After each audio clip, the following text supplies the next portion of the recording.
Hello, good morning guys. Samtang di ay nga naapa ko dire sa balay. Anya pa mo ko duty mga alas 11. Kay muslan sa nako ang pagpanglaba sa mga bulingon sa kong anak nga si Sheena. Kay iyang mga anak di jod kalaba og tarong. Labarag ganagmay kaayo niya. Luoy naman kayo guys, kay parte naging daghana sa iyang mga labhanan, kay di palagi siya kalihok, kay wa pa maayo iyang opera. Guys, nagtambak ang labhanan ako ning wasingon. Manuan sa ko, milo sa ko. Akong oras karon gamiton jud kay para diri sa balay, di ta ka relax kay parte yung daghana sa buhaton.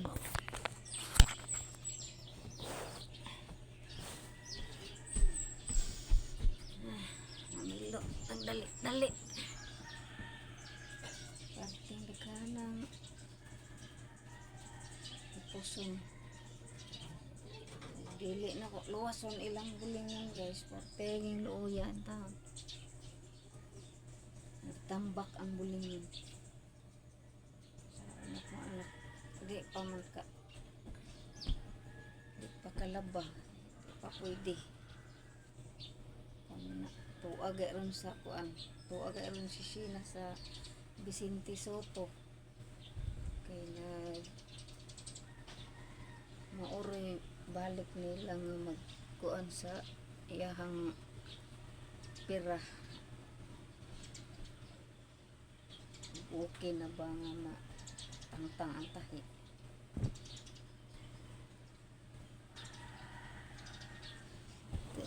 Update na lang de ay tamo guys, wag kuan ako mag laban ako, daghan pa kay kuong puson. Sige, amping tanan guys. Manila kay Garcia, katulad ng panawagan nila noong traslasyon, sinabi niyang huwag sanang gumawa ng eksena ang mga kandidato para makapanya sa isasagawang rally. Anyang pagkamat suportado niyang aktibidad, huwag sana itong pakialaman pa ng mga politiko para i-promote ang kanilang kandidatura tulad ng pamamahagi ng mga campaign materials at pagpapakita mismo sa venue ng aktibidad. Igatag po natin na sa pagkakasagpulit ang napakahusay na naalukoy na pagsasama-sama sa pagdarasal ng sabay sama-sama bilang isang pamayanan. Therefore, dapat po nakapokus. Yung ibang politiko kasi palpa, tapos ito itong mag-distribute ng mga pondaan. Hindi po ba parang hindi naman ganun tingnan? Yung ganyan, maaaring hindi pa kayo kandidato, pero pumasok na rin naman ang election period. Si Comelec Chairman George Erwin Garcia sa panayam ng PCXL RMN Manila. Magtungo naman tayo sa mga lalawigan. Mahigit 30,000 miyembro ng INC inaasahang dadalo sa National Peace Rally sa Iloilo Freedom Grandstand ngayong araw. Kasama natin sa Balita Radyo Man Maggie Malariado ng RMN Iloilo. Tinatayang aabot sa mahigit 30,000 na kasampi ng Iglesia ni Cristo ang inaasang lalahok sa National Rally for Peace ngayong araw ng Lunes sa Iloilo Freedom Grandstand. Sa panayam ng RMN Iloilo kay Police Major Shalomay Sangrines, tagapagsalita ng Iloilo City Police Office o ICPO, sinabi nito na nagpagpulong na sila hinggil sa gagawing security measures sa aktibidad. For coordination, kabahin sa ICPO, mga more than 30,000 na mga tao ang inspektar natin pagkatambong dira. And nakahiwat na sa mga pinakapagsinakol na preparasyon para sa rally. Ayon kay Major Sangrines, magpapatupad sila ng augmentation mula sa mga police stations na hindi apektado ng rally kasama na ang 100 kapulisan mula sa Police Regional Office 6. Dagdag pa ng opisyal na may ida-deploy rin silang uniform personnel at civilian sa loob at labas ng Iloilo Freedom Grandstand upang masiguro ang matiwasay na crowd management.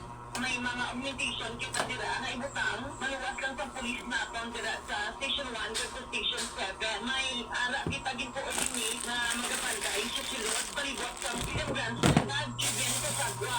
Ang tinig ni ICPO spokesperson Spokesperson Police Major Shama B. Sacrines, kasama po sa Secretary RMN Iloilo, Radyoman Manny Valeriano, Tatat, RMN. Libo-libong dadalo naman sa peace rally sa Davao dumating na LG. Saba kayo. Kasi ang inano ko, nakapokus yung barhin.